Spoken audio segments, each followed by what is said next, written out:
Dear students, अस्सलाम वालेकुम। उम्मीद करता हूँ कि आप सब खैरियत से होंगे। आज हम 9th फिज़िक्स का चैप्टर नंबर 1 और उसका लेक्चर नंबर 2 स्टार्ट करने जा रहे हैं। इसके पहले चैप्टर में हमने इंट्रोडक्शन टू फिज़िक्स पढ़ा था और इंट्रोडक्शन टू फिज़िक्स में हमने सबसे पहले पढ़ा था साइंस। फिर हमने पढ़ा कि साइंस को दो हिस्सों में तकसीम किया गया, physical science and biological science.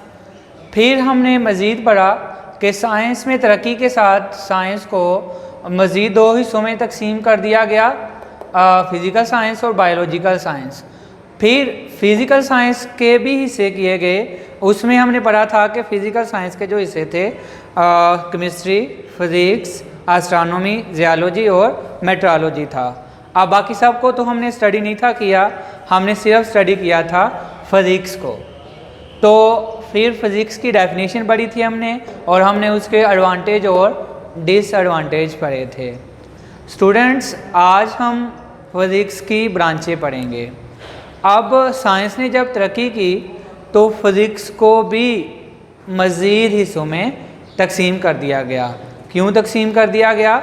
क्योंकि जैसे ही फ़िज़िक्स का इल्म बहुत ज़्यादा वसी हो गया तो उसको भी एक जगह पे स्टडी करना मुश्किल था। इस वजह से फ़िज़िक्स के भी हिस्से कर दिए गए, जिसको नाम दे दिया गया ब्रांचेस ऑफ फिज़िक्स। तो स्टूडेंट्स, आज हम फिज़िक्स की जो अहम ब्रांचेस हैं, जो पेपर पॉइंट ऑफ व्यू से भी अहम हैं, सिर्फ उन्हीं को डिस्कस करेंगे। वैसे तो अब तक फ़िज़िक्स की बहुत सारी ब्रांचेस ईजाद हो चुकी हैं, लेकिन हम सिर्फ चंद ब्रांचेस को आज स्टडी करेंगे। उसमें सबसे पहले जो हम स्टडी करेंगे वो है मैकेनिक्स।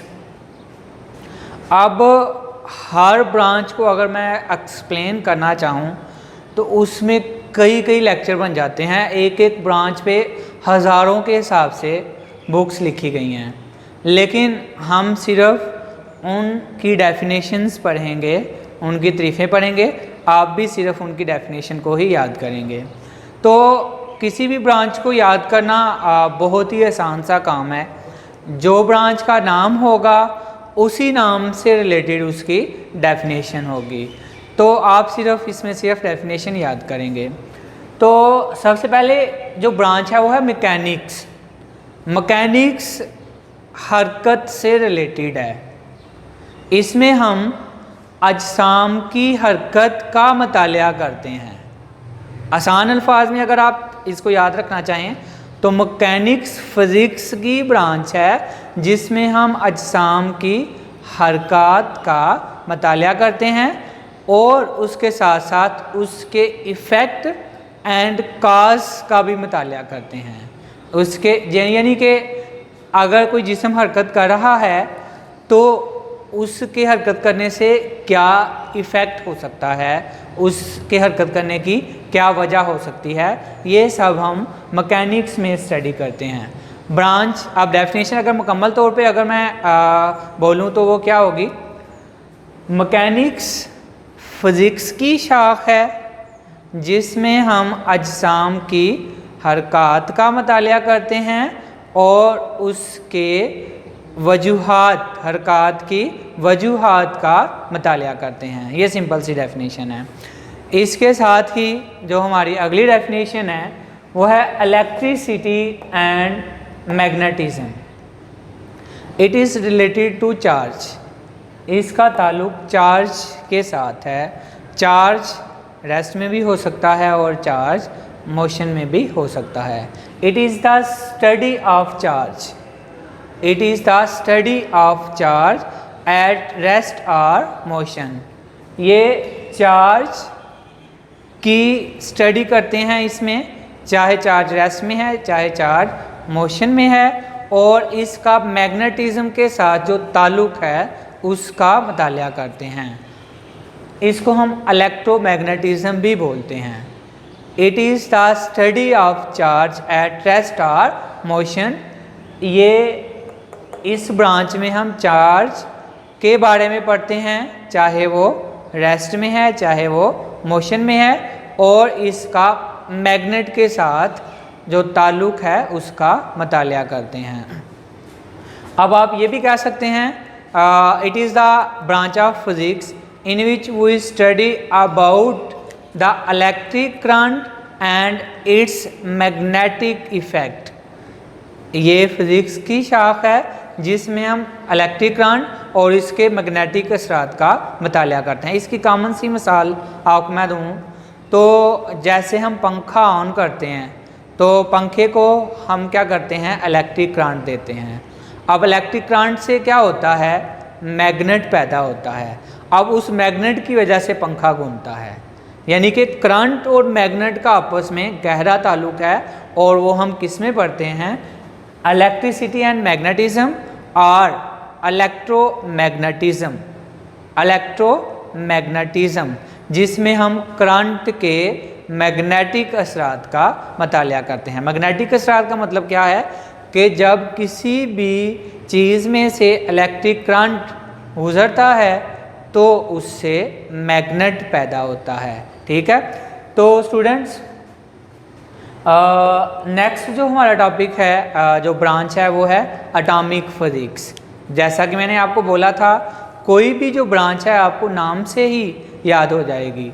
एटॉमिक फिजिक्स में हम एटम के बारे में पढ़ते हैं। तो डेफिनेशन सिंपल सी है, atomic physics are the branch of physics in which we study about the structure and properties of atom. Atomic physics की ब्रांच है जिसमें हम एटम के बारे में पढ़ते हैं, एटम के स्ट्रक्चर और उसकी खसूसियात के बारे में पढ़ते हैं। न्यूक्लियर फिजिक्स, एटम का जो इनर पार्ट है उसे हम न्यूक्लियस बोलते हैं। एटम बेसिकली कंसिस्ट करता है, atom consist of nucleus and electron revolve around the nucleus. Atom जो है न्यूक्लियस पर मुश्तमिल होता है, न्यूक्लियस पर मुश्तमिल होता है और जो इलेक्ट्रॉन हैं वो न्यूक्लियस के गिर्द गर्दिश करते हैं, न्यूक्लियस के गिर्द गर्दिश करते हैं। न्यूक्लियर फिजिक्स में हम न्यूक्लियाई के बारे में पढ़ते हैं। न्यूक्लियाई कहाँ मौजूद होते हैं, न्यूक्लियस के अंदर। तो न्यूक्लियर फिजिक्स में हम न्यूक्लियाई के बारे में पढ़ते हैं और न्यूक्लियाई में मौजूद पार्टिकल का मुताला करते हैं। न्यूक्लियाई में मौजूद बहुत सारे पार्टिकल होते हैं। जनरली जो हम डिस्कस करते हैं वो हैं proton and neutron, proton and neutron. लेकिन न्यूक्लियस के अंदर और बहुत सारे पार्टिकल मौजूद हैं जो कि आप बड़ी क्लासेस में जाकर स्टडी करेंगे। इसी तरह प्लाज्मा फिजिक्स, जैसा कि मैंने आपको पहले भी बताया था कि अगर मैं एक ब्रांच को एक्सप्लेन करना चाहूँ तो उसके लिए बहुत सारे लेक्चर होंगे, उसके लिए बहुत सारी किताबें लिखी गई हैं। तो आपने यहाँ पे सिर्फ़ और सिर्फ उनकी डेफिनेशन को ही याद करना है। तो जो प्लाज्मा फिजिक्स है इसमें हम प्लाज्मा के बारे में पढ़ते हैं। It is the fourth state of matter, ये मादे की चौथी हालत है, फोर्थ स्टेट ऑफ मैटर। आप सब ने पहले मादे की सिर्फ 3 हालतें पढ़ी हैं। वो 3 हालतें थी ठोस, माया और गैस। लेकिन प्लाज्मा अब हम स्टडी करने जा रहे हैं जो कि मादे की चौथी हालत है। आप सबको पहले यही पता था कि मादे की 3 हालतें हैं जो कि ठोस, माया और गैस हैं, लेकिन नहीं, मादे की चौथी हालत भी मौजूद है जिसका नाम है प्लाज्मा।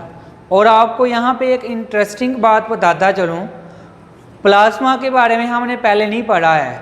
आपको पता है इस कायनात में सबसे ज़्यादा प्लाज्मा ही मौजूद है और सबसे ज़्यादा प्लाज्मा होने के बावजूद हमें इसके बारे में पहले नहीं था पता। आप सबको पता है कायनात में 99% सिर्फ प्लाज्मा है, 99% सिर्फ प्लाज्मा है। उसमें 1% है ठोस, माया और गैस। हमारे इर्द गिर्द अगर हम नज़र दोहराएं तो हमें सिर्फ 3 चीज़ें नज़र आती हैं, ठोस, माया और गैस। प्लाज्मा हमें कहीं पे भी नहीं नज़र आता, और ना नज़र आने के बावजूद पूरी कायनात में 99% सिर्फ प्लाज्मा ही है। अब सवाल ये पैदा होता है तो फिर प्लाज्मा कहाँ पे है? स्टूडेंट्स, जो प्लाज्मा है, जैसे आपको एक बड़ी मिसाल आपको देता चलूँ, जैसे सूरज है, ये प्लाज्मा का बना हुआ है। एक छोटी सी मिसाल दे रहा हूँ, सूरज प्लाज्मा का बना हुआ है और सूरज ज़मीन से कई लाख गुना बड़ा है। अब आप खुद सोचें, इसका मतलब हुआ कि प्लाज्मा बहुत ज़्यादा मौजूद है, और कायनात में सूरज से बड़े कई सियारे हैं, कई गुना बड़े सियारे हैं, और जो कि प्लाज्मा के बने हुए हैं। तो प्लाज्मा फिज़िक्स में हम मादे की चौथी हालत का मुतालिया करते हैं, 4th state of matter. It is the ionic state of matter. ये मादे की आयोनिक हालत है, ये मादे की आयोनिक हालत है। अच्छा, इसमें लास्ट जो हम ब्रांच डिस्कस करेंगे वो है जियोफिज़िक्स। जियोफिज़िक्स भी आपको नाम से ही डेफिनेशन मैंने पहले भी बताया था, हो जाएगी याद। जियो का मतलब होता है ज़मीन। तो geophysics are the branch of physics in which we study about the structure of the earth। Geophysics physics की शाख है जिसमें हम ज़मीन के स्ट्रक्चर का मुतालिया करते हैं, ज़मीन की साख्त, अंदरूनी साख्त का मुतालिया करते हैं। स्टूडेंट्स, आज के लिए इतना ही। अगले किसी लेक्चर के साथ हम हाज़िर होंगे। अल्लाह हाफिज़।